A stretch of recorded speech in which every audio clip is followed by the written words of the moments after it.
Rossiya Federatsiyasidagi hamyurtlarimiz diqqatiga, agarda sizga registratsiya, продление, трудовой договор, уведомление va shunga o'xshash huquqiy yordamlar kerak bo'ladigan bo'lsa, ekraningizdagi raqamlarga bog'lanishingiz mumkin.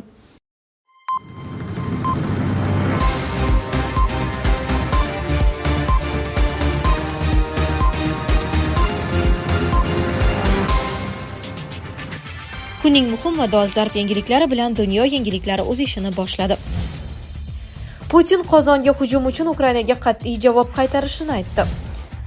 Ramzan Qodirov faxriy jurnalist bo'ldi. Fidan Damashqda Jo'loniy bilan uchrashdi. Ukraina Moskvagacha yetib boradigan dronlar ustida ishlamoqda. Tojikistonda 20 dan ortiq odam sirli ravishda o'ldirib ketildi. Bolalar sovuqdan muzlayapti. BMT vakillari qish falastinliklar hayotini yanada og'irlashtirayotganini ma'lum qildi. Qatar Yevropaga gaz yetkazib berishni to'xtatish bilan tahdid qildi. Putin Qozonga hujum uchun Ukrainaga qat'iy javob qaytarishini aytdi. Rossiya prezidenti Vladimir Putin Qozonga uyushtirilgan uchuvchisiz samolyot hujumi uchun Ukrainaga javob qaytarish bilan tahdid qildi. Bu haqda 22 dekabr kuni video konferens aloqa orqali yangi obyektlarni ishga tushirish marosimida so'z ochdi. Kimki yurtimizda biror narsani yo'q qilishga qanchalik urinmasin, buning uchun o'z mamlakatida bir necha barobar katta halokatga duchor bo'ladi va mamlakatimizda qilmoqchi bo'layotgan ishlaridan ham pushaymon bo'ladi degan prezident. Shuningdek, Putin Tatariston raisi Rustam Minnixanovga ham murojaat qilib, mintaqa hukumati Qozondagi hujum oqibatida zarar ko'rgan hamma narsani tiklab olishiga ishonch bildirgan va yordam qilishga va'da bergan. Biz olg'a intilamiz, nafaqat kimdir bizga yetkazmoqchi bo'lgan zararni tiklaymiz, balki bundan ham katta suratlar bilan olg'a boramiz degan Rossiya yetakchisi. Ramzan Qodirov faxriy jurnalist bo'ldi. Checheniston Respublikasi rahbari Ramzan Qodirov faxriy jurnalist sifatida tan olindi. Bu haqda Qodirov Telegram kanalida ma'lum qildi. 17 dekabr Grozniy shahrida Ahmad Hoji Qodirov xotirasiga bag'ishlangan Oltin qalam xalqaro jurnalistik mukofotni topshirish marosimi bo'lib o'tgan. Tadbir doirasida Checheniston rahbariga ommaviy axborot vositalari sohasini rivojlantirish uchun zarur shart-sharoitlar yaratilgani va jurnalistlar hamjamiyatini jahon miqyosida qo'llab-quvvatlagani uchun diplom topshirilgan. Bundan tashqari Qodirov taniqli jurnalistlarga mukofotlar topshirgan. Xususan, Rossiya davlat teleradio kompaniyasining harbiy muxbiri Aleksandr Sladkov mukofotning Grand Prisini qo'lga kiritgan. Checheniston rahbari shuningdek harbiy muxbir va Donetsk davlat teleradio kompaniyasi direktori Andrey Rudenkoga Checheniston Respublikasida xizmat ko'rsatgan jurnalist faxriy unvonini bergan. Fidan Damashqda Jo'loniy bilan uchrashdi. Turkiya tashqi ishlar vaziri Xoqon Fidan Damashqda Suriyada hokimiyat tepasiga kelgan Hayat Tahrir ash-Shom guruhi rahbari Ahmad ash-Sharo Muhammad al-Jo'loniy laqabi bilan uchrashdi. Turkiya tashqi ishlar vaziri Xoqon Fidan Damashqda Suriyada hokimiyat tepasiga kelgan Hayat Tahrir ash-Shom guruhi rahbari Muhammad ash-Sharo bilan uchrashdi. Bu haqda Turkiya tashqi ishlar vazirligi xabar berdi. Bildirilishicha, uchrashuvda Turkiya tashqi ishlar vaziri o'rinbosari Nuh Yilmaz, Turkiyaning Damashqdagi elchixonasining muvaqqat ishlar vakili Burxon Kergo'g'li va Suriya muvaqqat hukumati tashqi ishlar vaziri Asad Hasan al-Shuboniy ham ishtirok etgan.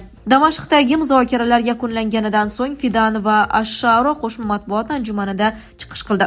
Suriyada yangi davr boshlandi va men vazir Fidanni Damashqda kutib olishdan mamnunman. Suriya kelajagi bilan bog'liq muammolar va masalalarni batafsil muhokama qildik. Biz hukumatning kelgusidagi faoliyati haqida gaplashdik. Xususan, Mudofaa vazirligining ahamiyati va qurol faqat davlat nazoratida bo'lishi kerakligini ta'kidladik. Davlatdan boshqa hech bir guruh qurolga ega bo'lmasligi kerak. Bizning nazoratimiz ostidagi yoki YPG nazorat ostidagi hududlarda hech bir guruhning qo'lida qurol bo'lishini qabul qila olmaymiz, dedi Ahmad ash-Sharo. Shuningdek, u inqilobning boshidanoq Turkiya Suriya xalqini qo'llab-quvvatlaganini ta'kidladi. Ash-Sharo Turkiya va Suriya o'rtasidagi strategik aloqalarning qanday rivojlanganini ham muhokama qilganliklarini bildirib, ikki davlat o'rtasidagi siyosiy, iqtisodiy va ijtimoiy strategik aloqalarga e'tibor qaratdi. O'z navbatida Xoqon Fidan Suriyadagi eng og'ir va qorong'u davr ortda qolganini va bundan yaxshi zamonlar kelishini ta'kidladi. Uning so'zlariga ko'ra, Suriyadagi barcha etnik, diniy va mazhab guruhlari baxtliroq bo'ladi va suriyaliklar mamlakat kelajagini belgilaydi. Turkiya tashqi ishlar vaziri Suriyani xavfsiz, erkin va farovon mamlakatga aylantirish faqat Suriya xalqining sa'y-harakatlari tufayli amalga oshishini qo'shimcha qildi. Ukraina Moskvagacha yetib boradigan dronlar ustida ishlamoqda. Ukraina kelajakda G'arb yordamida muammolar yuzaga kelishi mumkinligi fonida o'z raketa sanoatini rivojlantirmoqda. Ishlab chiqilayotgan raketalardan biri Trembitadir. Bu haqda The Economist xabar berdi. Trembita 400 km/soat tezlikda erishishi mumkin va 200 km masofani uchib o'ta oladi. Biroq Moskvagacha yetib bora oladigan kattaroq model ham ishlab chiqilmoqda. Seriyali ishlab chiqarish yakuniy dala sinovlaridan keyin boshlanishi mumkin. E'tiborli jihati shundaki, odatda qurolni loyihalashdan jang maydoniga yetkazishgacha ko'p yillar ketsa-da, ishlab chiqaruvchilar bunday natijaga atigi 1,5 yilda erishadi. Trembita dvigateli 1944-yilda 1-marta nemis V1 bombasida qo'llanilgan $200 impulsli reaktiv dvigatelning zamonaviy talqinidir. Dvigatel turbasi hozircha xomaki ko'rinishda deyiladi xabarda. Sovet davrida Ukraina kosmik va raketa innovatsiyalari sohasida jahon yetakchisi edi. Dnepr shahrida joylashgan Yujmash zavodida 4 avlod strategik raketalar ishlab chiqarilgan. Ammo bu 1994-yilgacha Budapesht memorandumiga ko'ra Ukraina xavfsizlik kafolati evaziga o'zining yadroviy kichik ballistik raketalarini bergunga qadar davom etdi. Tojikistonda 20 dan ortiq odam sirli ravishda o'ldirib ketildi. Tojikistonning So'g'di viloyati Kanibodom tumanida 20 dan ortiq kishi sirli ravishda o'ldirib ketildi. Bosh prokuratura qotillikda gumonlanib 4 kishi hibsga olinganini ma'lum qildi. Bu haqda Sputnik Tojikiston xabar berdi. Bir necha oilalarni o'ldirishda gumonlanayotgan shaxslarga nisbatan jinoyat ishlari qo'zg'atilgan. Qamoqqa olingan 4 tala shaxs ham 26 yoshdan 36 yoshgacha bo'lgan erkaklar bo'lib, ular Kanibodomning Gulbog', Loluxti va Hamrabay qishlog'i jamoatlarida tug'ilgan.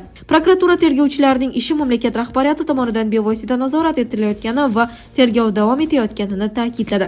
Eslatib o'tamiz, Konibodamdagi qotilliklar zanjiri 2024-yilning aprel oyida boshlangan bo'lib, bu voqealar bir-biriga bog'liqmi yoki alohida hodisalarmi hozircha noma'lum. Ushbu tumanda allaqachon 20 dan ortiq odam sirli tarzda halok bo'lgan va hukumat hanuzgacha bu jinoyatlarni fosh eta olmayapti.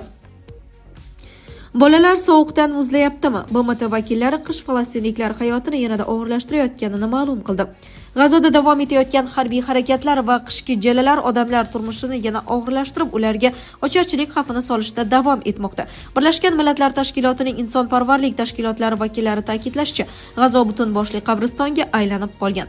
Dunyo bu odamlarning holi nima kechayotganini ko'rmayapti. Bunday sharoitda oilalarning boshpana qiladigan joyi yo'q, dedi BMTning Falastin qochqinlari ishlash bo'yicha agentligi vakili Luiza Ueterich.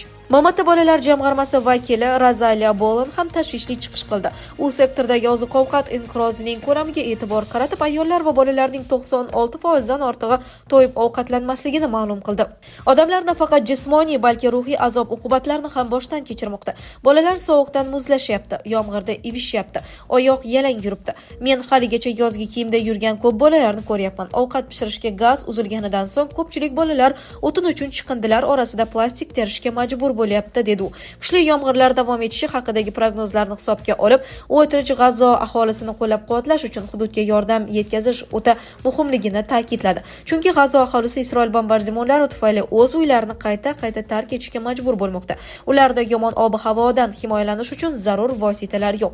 Ko'pchilik matodan qilingan chodirlar ostida yashirinmoqda. Ularning hatto suv o'tkazmaydigan boshpanalari ham yo'q. Bu yerdagi binolarning 69% zarar ko'rgan yoki butkul vayron bo'lgan, dedi u. Qatar Yevropaga gaz yetkazib berishni to'xtatish bilan tahdid qildi. Yevropa ittifoqining korporativ barqarorlik direktivatsiyasi Dohada norozilikni keltirib chiqardi. Qatar energetika vaziri va Qatar Energy kompaniyasi rahbari Saad Al-Kabning so'zlariga ko'ra, Yevropa ittifoqi davlatlari inson huquqlarini buzgani yoki atrof muhitga zarar yetkazganlik ayblovlari bilan amirlikda jarimaga tortsa, shunday holat sodir bo'lishi mumkin. Financial Times ma'lumotlariga ko'ra, hujjat Yevropa ittifoqi mamlakatlarini kompaniyalar uglerod chiqindilari, inson huquqlari va mehnat huquqlari bo'yicha Yevropa ittifoqi talablariga rioya qilmasa, ularga butun dunyo bo'ylab yillik daromadlarining 5% gacha jarima solishga majbur qiladi. Agar Yevropaga borib daromadimning 5% ni yo'qotsam, u yerga bormayman. Qatar Energy'ning 5% daromadi Qatar davlati daromadining 5% ni bildiradi. Bu xalqning puli. Menimcha, hech kim bunday tarzda pullarni yo'qotishga rozi bo'lmaydi, dedi Al-Kabi Financial Times nashriga bergan intervyusida. Sizlarga yetkazmoqchi bo'lganlarimiz shulardan iborat edi. Dunyo yangiliklaridan uzoqlashmang.